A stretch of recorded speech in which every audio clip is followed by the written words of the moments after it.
What is one show that disappeared that you were really sad about? My brothers and I always watched. You're probably gonna laugh. We always used to watch The Critic. Oh my god, I used to watch that show too. It stinks. Yeah. About Jay Sherman. Yeah. Yes, it was an adult cartoon, wasn't it? It was a animated sitcom, is what it was. And they did a crossover with The Simpsons. That's right. It starred John Lovitz as the main voice. And the cartoon looked like him. Yeah, and he was just a film critic living in New York City.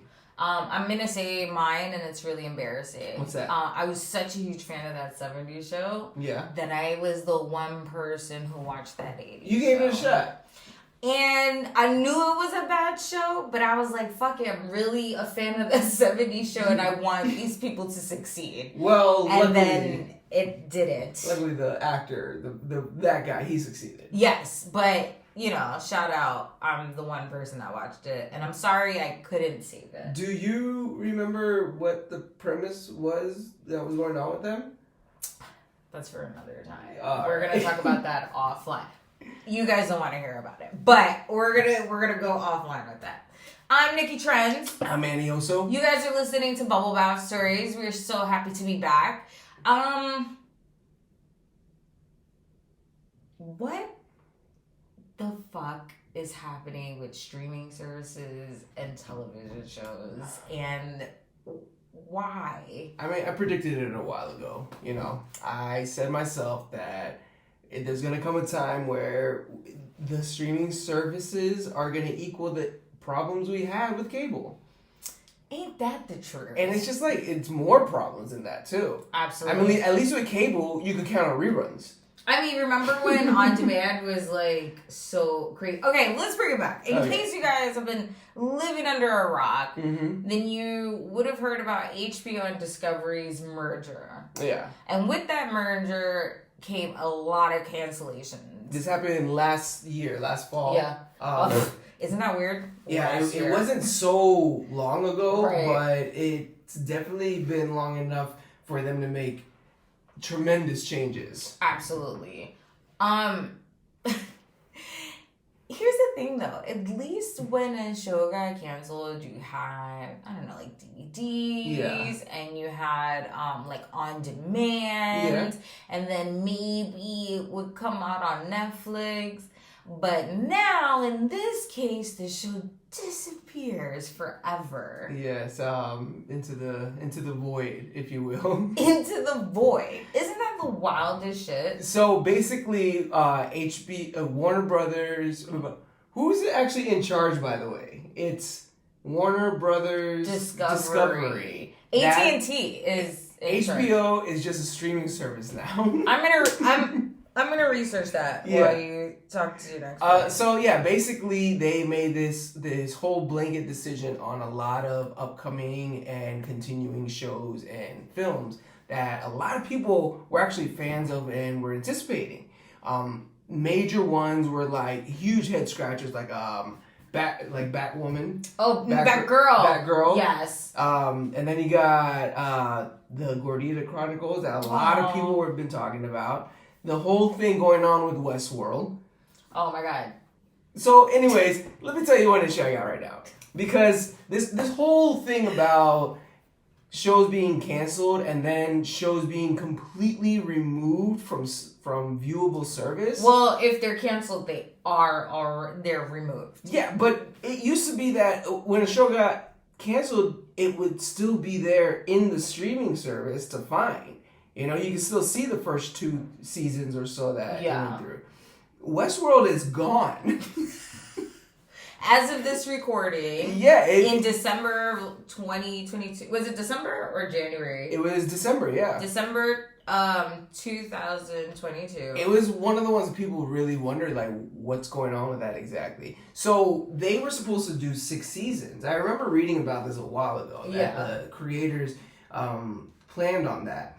And so and I'm sure I'm not the only person in America that does this, but I was going to wait for the show to be done. And then I was just going to stream and binge all 6 seasons. You cannot take advantage of a show. It will be gone like this. No, because that's why you have to binge. I did it with Game of Thrones. Yeah, you resented Game of Thrones. I do that with a lot of shows because usually it's there, and who in the world we're at now, who has time to wait for the next season and No, I did it with Breaking Bad too. I streamed the whole thing when the last season came out. You know, the thing with that is you have to be okay with spoilers because it will drop and day one, everybody has to fucking talk about what happened and just ruin it for everybody. That's true. Now the problem with this is that Westworld has been taken off the catalog.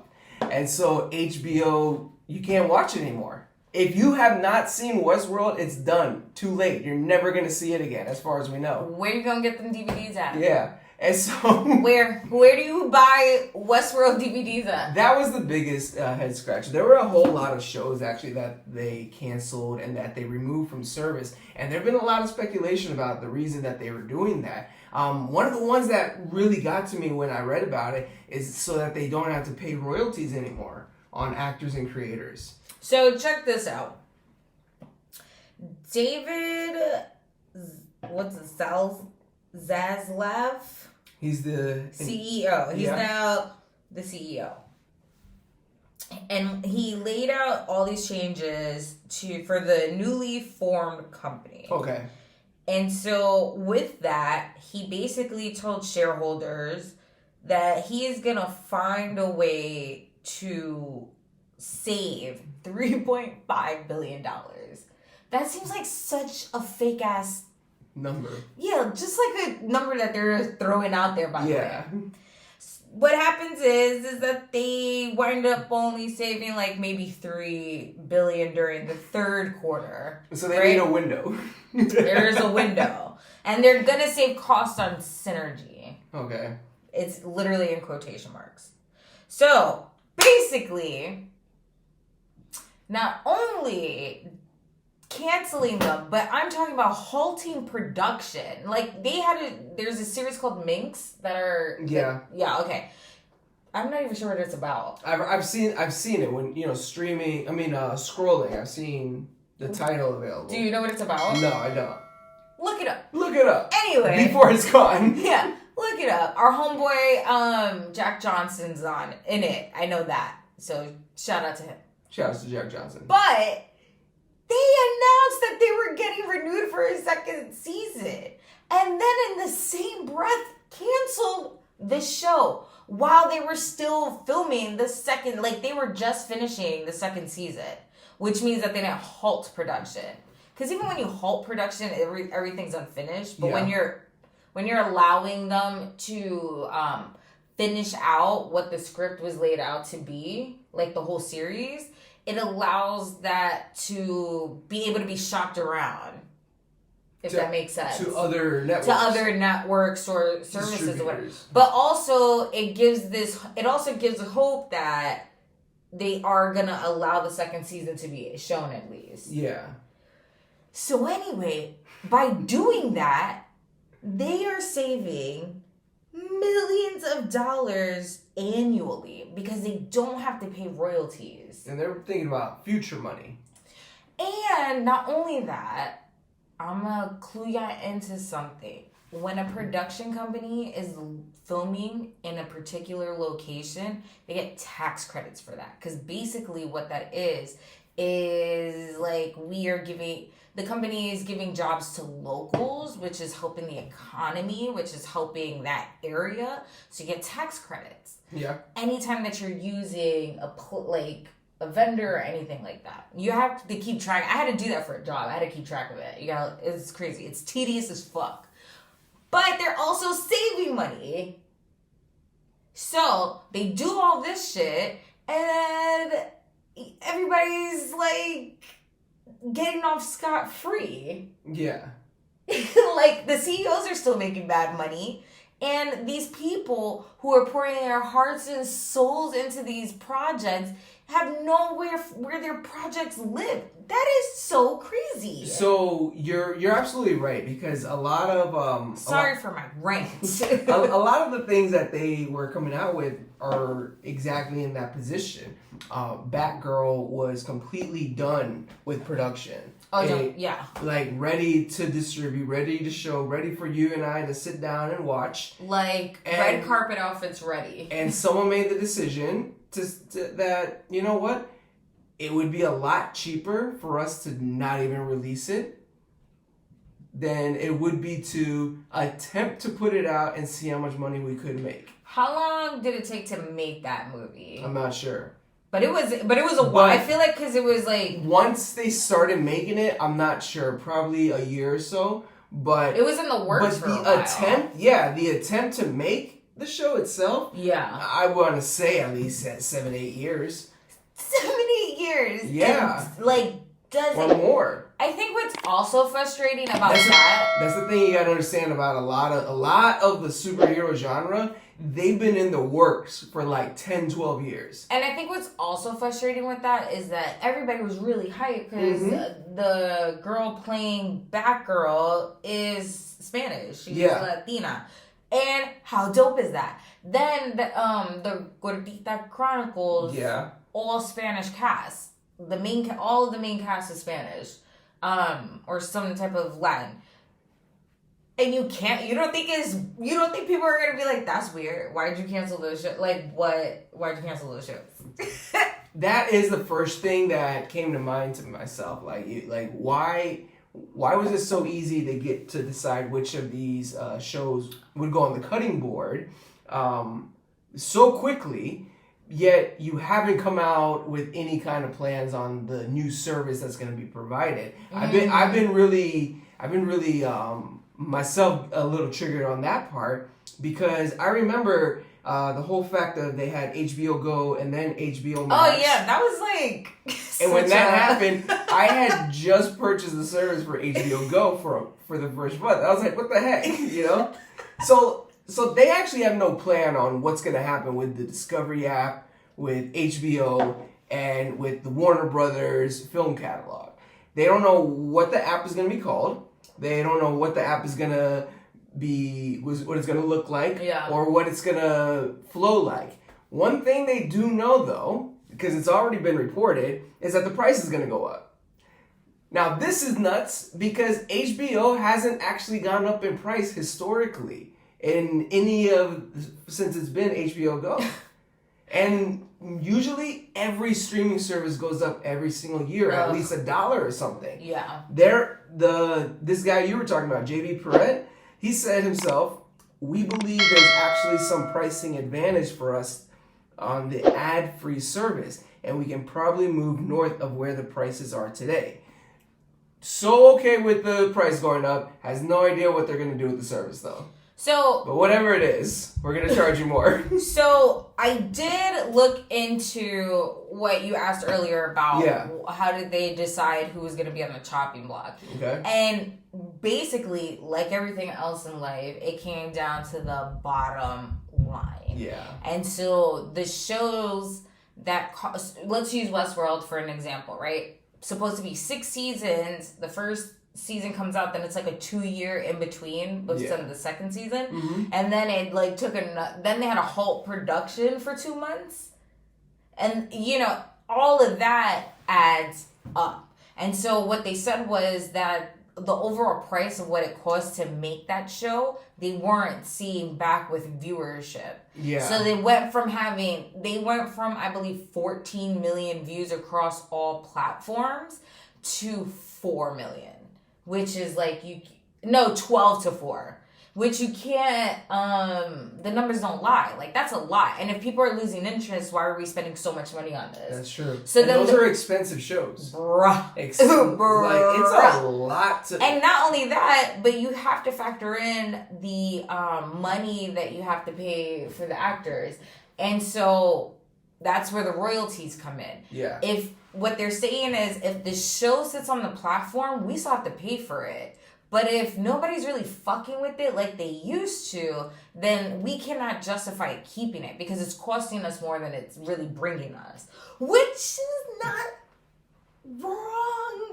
Like, in business, yes, like that makes sense. Great. So you're saying I am the problem? Yes, you should have fucking watched Westworld when it was out. But there's just so many seasons. Three. There was only or four. It's only 4 seasons. Westworld is based on a movie and a book. That the book was only one short book, and the movies were only 2 movies. Well, so the other thing they talk about was that Westworld was supposed to, when it first came out, was supposed to be like the heir to the viewership that Game of Thrones was getting. Yeah. And just that didn't happen. Like, it happened, but now they're putting all their stock in the Game of House of Dragons. Mm-hmm. And obviously, if with the success of that, it costs less to make that.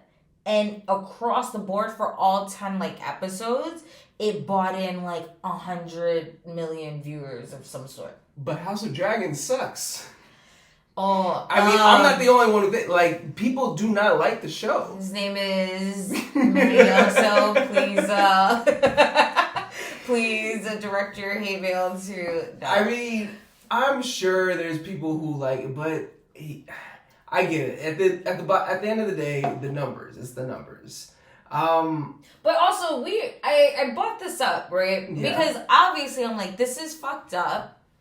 These people are putting blood, sweat, and tears into this work. That's true. It's disappearing. Yeah. Literally. There's no way of seeing it. And that's really fucked up. But then I played hater's advocate and I said, remember how many think about all the shows you watched that you that made one episode and you never saw again. Yeah.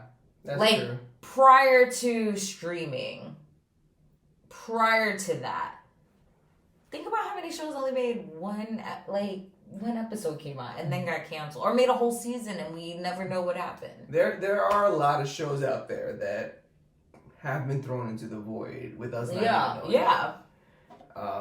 I think what's fucked up here though is that Cartoon Network cartoons are gone. Yep. Which I don't understand how that works. Do you have any clue how that works? As far as I know, it wasn't so much Cartoon Network. I think I'm not 100%. I'm gonna find that out for you guys though. But I know what you're talking about. Right, because it's a channel. Yeah, so the studio itself that makes the cartoons cut 50% of their animators.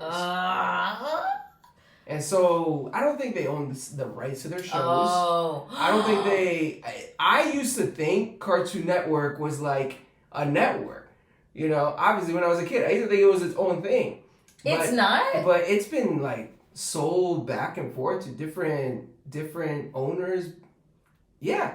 I think at one point I think right now it is owned by the same company that owns Comedy Central. Viacom? But they don't have it available to stream. Shows on Comedy Central are available to stream. Oh, wait, what? Look at Nickelodeon. Nickelodeon was about to go into the void. If it wasn't for Paramount purchasing them and putting them available to stream there, now you can watch this Rugrats. But where else would you have been able to watch Rugrats? Girl, but they got DVD. But it's not every single show. If you sit there and think about shows that you watch on Nickelodeon, you're not going to be able to find them on Paramount. Yeah. They don't have them all. They don't have. I tried looking for what was that show? Had that guy Mark something. He was the host. What Would You Do? I love that show. I can't find it on there. Is it that show? What Would You Do? Explain that. That's where they would get people from the audience and they would get people at Nickelodeon Studios. I always wanted to go there. Yo, I've been twice. I was in Nickelodeon Studios twice. Also, closed down.